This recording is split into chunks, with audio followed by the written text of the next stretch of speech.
transmitting packets going through a certain route.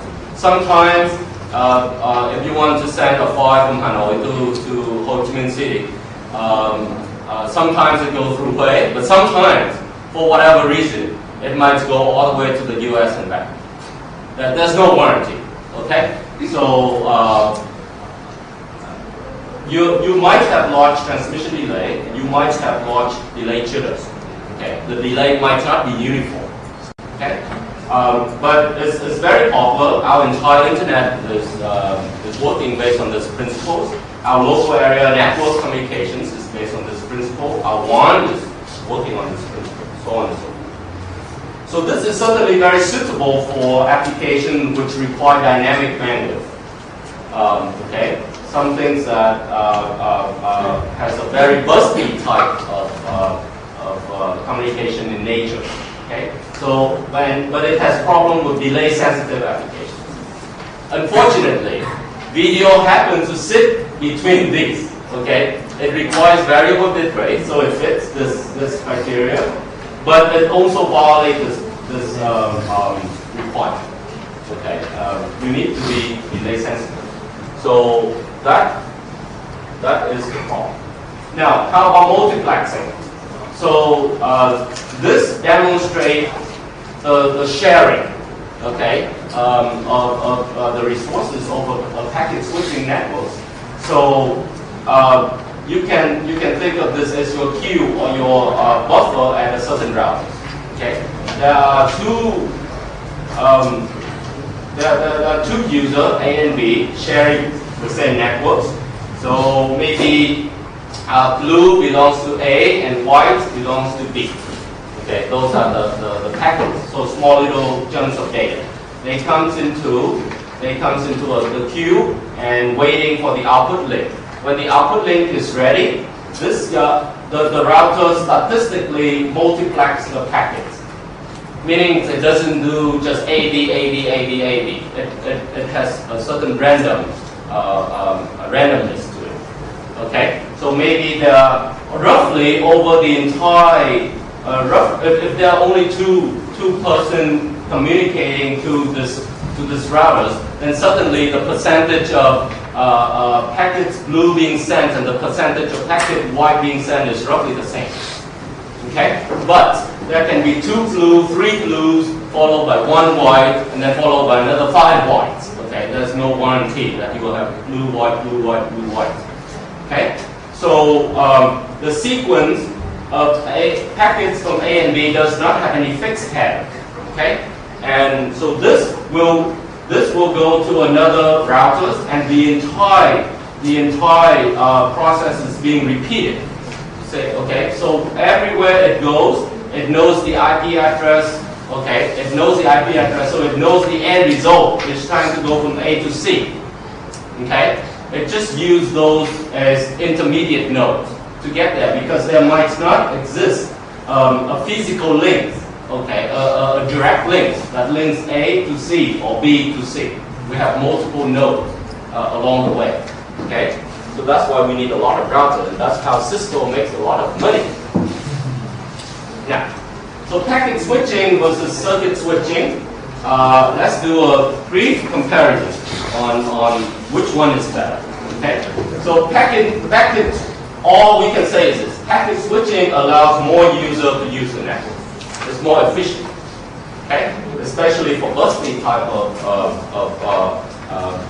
and we can see it from this very simple example. I have a 1 megabits per pixel link per second link. Okay, each user when he or she is active will use up 100 kilobits per second. Okay, and they're active 10% of the time.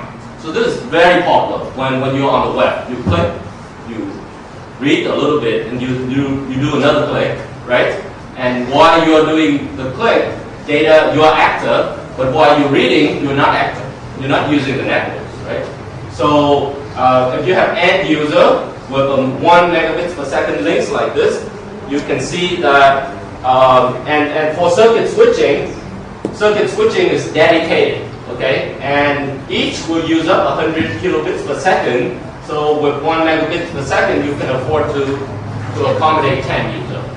Okay, time multiplex, share the same line.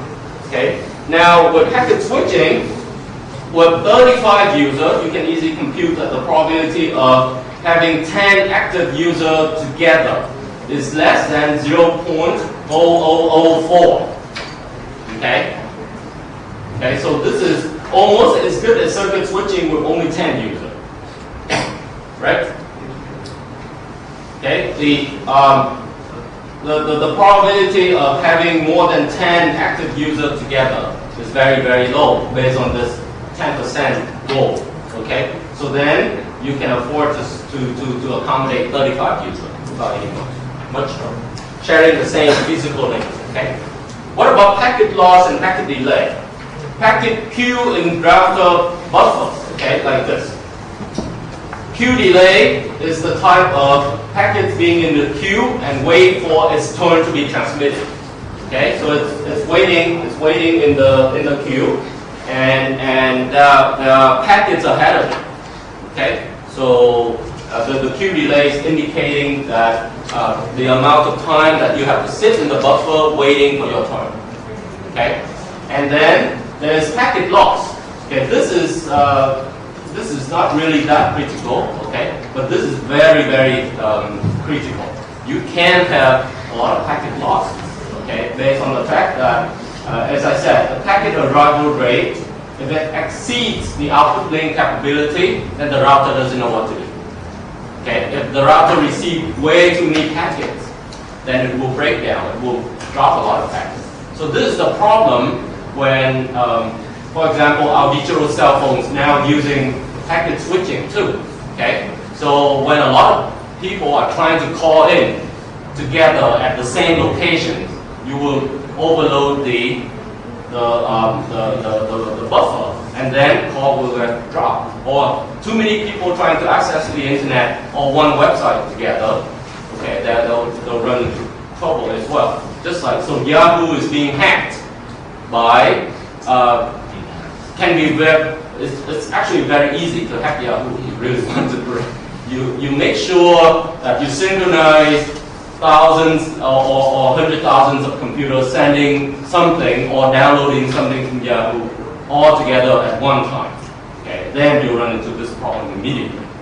Okay, there will be packet loss. The router doesn't know what to do. Okay, so the packets being transmitted, there's a delay. Packets queuing introduce another delay. Okay, and the free available buffer driving packets drop. Okay, is another problem that we have to worry about. So these are just delay, but no loss. This is loss. Okay, and whenever you lose something, you have to request retransmission, and that will introduce the retransmission delay, which is huge comparing to this and that. Okay. Now, so what are the type of packet sources of packet delays? Let's take a look at the processing delay.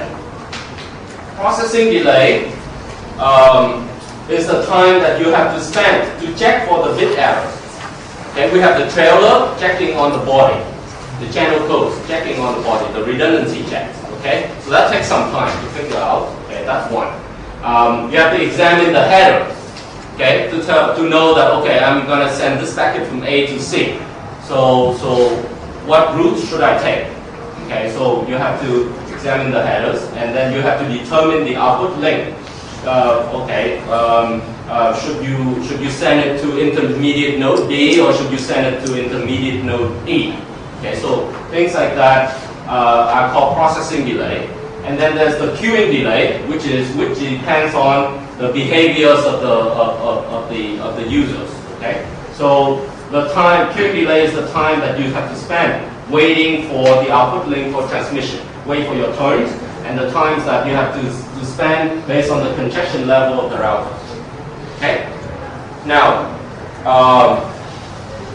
there's transmission delay as well, because you have to store and the forward delay. So this is based on the link bandwidth and the packet length. You have to spend a certain amount of time to actually transmit something. Okay, so that's the transmission delay. and there's the propagation delay, which is the physical quantity between the two routers. Okay, so these are typically small, okay, but it's actually there. So the total node delay between A and B is the summation of these things: the processing delay, the queuing delay, the transmission delay, the propagation delay. Okay, so that's the total delay from one node to the other.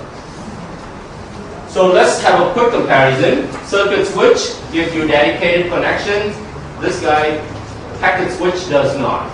This guy, circuit switch requires the call setup. You actually have to punch in a number. Okay, this doesn't require a setup. Well, it does, but it's automatic. The computer figures out the IP address, and so you don't really have to worry about it. Bandwidth is, this guy is fixed, this is dynamic. There's a fixed route, dedicated copper line that actually connects your house to your friend's house if you're actually calling. Okay? But here, the question, the answer can be no. Okay?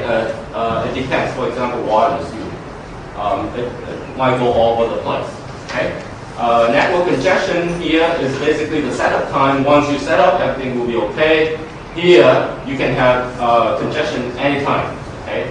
And utilization charge is important for user perspective only, right? So here is based on the time that you actually spend using the network, and here is based on how many packets or how much data, how much bandwidth that you are using over an amount of time.